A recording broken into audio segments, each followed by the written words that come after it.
Após a Rússia invadir a Ucrânia por sua fronteira norte e leste, a China se recusou a condenar a Rússia na ONU por invadir um país estrangeiro. E dessa forma, parece que atualmente a China é um dos maiores aliados da Rússia. Até porque hoje, grande parte das importações de gás natural da China vem da Federação Russa. Mas isso são apenas interesses momentâneos. Por séculos, os russos e chineses brigaram entre si em busca de mais territórios. A China, em 2003, recebeu a ilha russa de Tarabarov e a ilha de Zhenbao por problemas com a Rússia. E uma parceria como essa não tira o passado sombrio que existe entre os russos e chineses. Por isso, a maior ameaça à Rússia é, na verdade, a China. Ambos países são grandes potências. Mesmo após a queda da União Soviética, o renomado posto da Rússia como uma das maiores potências da Eurásia ainda continuou e continua até os dias de hoje. E hoje a Rússia e a China, com o atual cenário mundial, buscaram manter maiores relações, já que querem se proteger da OTAN e os Estados Unidos. Enquanto a Rússia tem seu interesse no leste europeu, principalmente na Ucrânia, a China vem tentando retomar Taiwan e manter sua força no Pacífico, confrontando os Estados Unidos. Por isso, é do interesse de ambos manter boas relações por enquanto, não que isso vá durar muito. A Rússia está travando uma vasta guerra e sua economia já não é tão grande. Para se ter uma ideia, a economia da Rússia está tão pequena que é de um tamanho semelhante à província chinesa de Guangdong. E por este motivo, a Rússia precisa de dinheiro para financiar sua guerra e faz isso principalmente vendendo para a China, já que quase não tem mais relações comerciais com o continente europeu. Hoje, cerca de 16% das exportações russas são pagas com moeda chinesa, e esse número era 0,4 antes da invasão à Ucrânia. Por sua vez, a China não tem grandes reservas de petróleo e gás, e não consegue se manter sozinha apenas com sua produção interna. Por isso, comprar da Rússia agora é um ótimo negócio. Mas nas próximas décadas esse cenário mudará, e a China passará a ser a maior preocupação para a Rússia.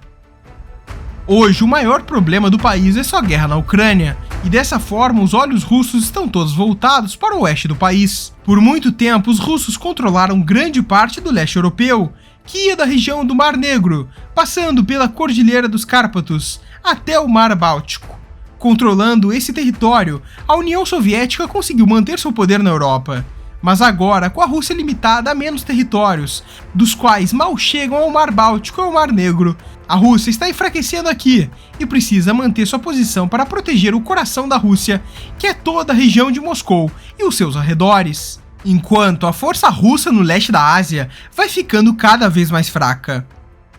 Com a ascensão econômica da China, a Rússia está cada vez mais isolada do resto da Ásia. Em 1970, a União Soviética era a principal potência asiática, mas quando a própria União Soviética desmoronou, muitos países surgiram na Ásia Central, como Cazaquistão, Uzbequistão e tantos outros. E ao longo das décadas, esses países não queriam mais tanto contato com a Rússia, pelo seu passado na antiga União Soviética, e a própria Rússia já não tinha o seu poder de antigamente.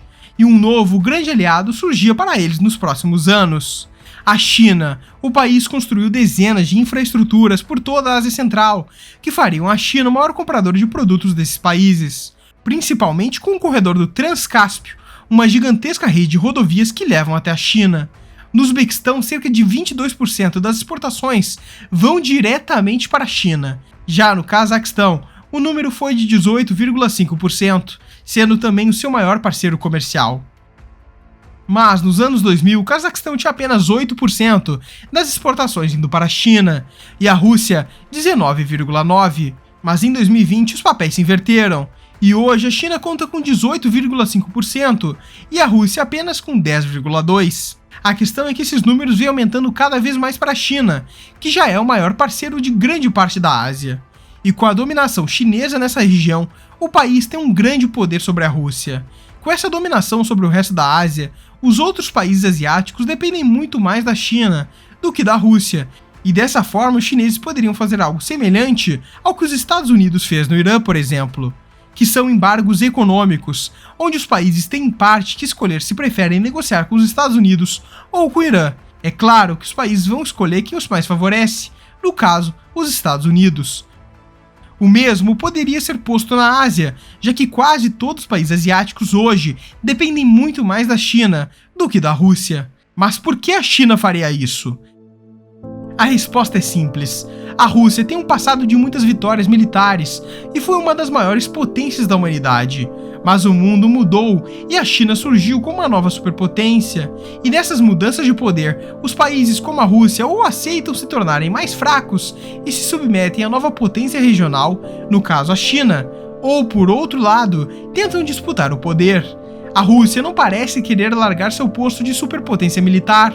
Por este motivo, a China está se preparando, até porque ambos países já tiveram problemas no passado. Historicamente, aquela região do mundo não tem as melhores intenções com seus vizinhos, já que em toda a sua história, Rússia e China brigam e tomam territórios uns dos outros.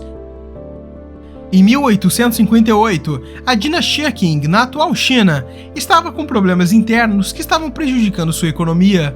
Por outro lado, o vasto Império Russo era uma potência no mundo, e foi aí que o Império Russo aproveitou o problema dos Qing e reivindicou um vasto território do norte, logo após a Manchúria. Os Qing cederam o território forçadamente, e a histórica região que era das dinastias chinesas se perdeu para os russos. E hoje, uma das principais cidades da Rússia, Vladivostok, está localizada aqui, além do maior poder econômico que a Rússia tem no leste. E os territórios chineses foram cedidos exatamente porque os Qing estavam em uma situação ruim, com guerras e pressões por todos os lados. E é exatamente isso que pode acontecer entre China e Rússia. A chamada Manchúria Exterior foi o território cedido pelos chineses forçadamente. Este mesmo território ainda aparece nos livros chineses com o nome das antigas cidades chinesas, mesmo que ainda faça parte da Rússia atualmente. E com a dominação chinesa sobre o mercado asiático e sua economia vasta, além de um poderio militar gigantesco, a China pode tentar nos próximos anos ou décadas utilizar o mesmo argumento que foi utilizado pela Rússia para invadir a Ucrânia e reivindicar assim os territórios chineses, que hoje são russos. Em um cenário onde a Rússia continua com a guerra da Ucrânia no leste, e sua economia ainda depende da China, os chineses podem tentar forçar a Rússia a ceder territórios da Manchúria Exterior, e se não fizerem, irão parar totalmente com a compra de energia russa. Quando a China perdeu seu território para os russos em 1858, também existiu uma grande pressão sobre eles. O Império Britânico estava causando grandes problemas na costa chinesa, e diversas rebeliões aconteciam no território Qing. Por isso, a Rússia olhou para a oportunidade de sufocar ainda mais a China e tomar a Manchúria Exterior. E se negassem, os chineses poderiam ter mais problemas ainda. E a China tentar fazer isso com a Rússia nas próximas décadas não é tão difícil quanto parece. Até porque existe outro grande problema aqui. A China está muito mais presente nessa região do que a Federação Russa. Pois, enquanto na província chinesa de Heilongjiang são por volta de 38 milhões de pessoas, na divisão russa de Krai do Litoral são apenas 2 milhões de pessoas. O mesmo acontece com a província da Mongólia Interior, que conta com 25 milhões de pessoas. Já na divisão russa de Khabarovsk, são apenas 1 milhão e 300 mil pessoas. É clara a diferença da presença de cada região. A infraestrutura chinesa também é infinitamente melhor aqui. A única grande cidade russa presente aqui é Vladivostok, enquanto existem dezenas de imensas cidades chinesas do outro lado, como Harbin, Shenyang e tantas outras. Por todos esses fatores, o maior problema da Rússia é na verdade a China. O problema com a Ucrânia tende a ser algo mais temporário. Já a Rússia ficando atrás da China por toda a Ásia é o maior problema de todos para eles. A Rússia sempre brigou com as maiores potências da região, como o Japão na Guerra Russo-Japonesa, com as históricas dinastias chinesas, e sempre tentou manter seu poder como grande potência. Mas parece que nos próximos anos, se nada for feito, a Rússia terá problemas com a China.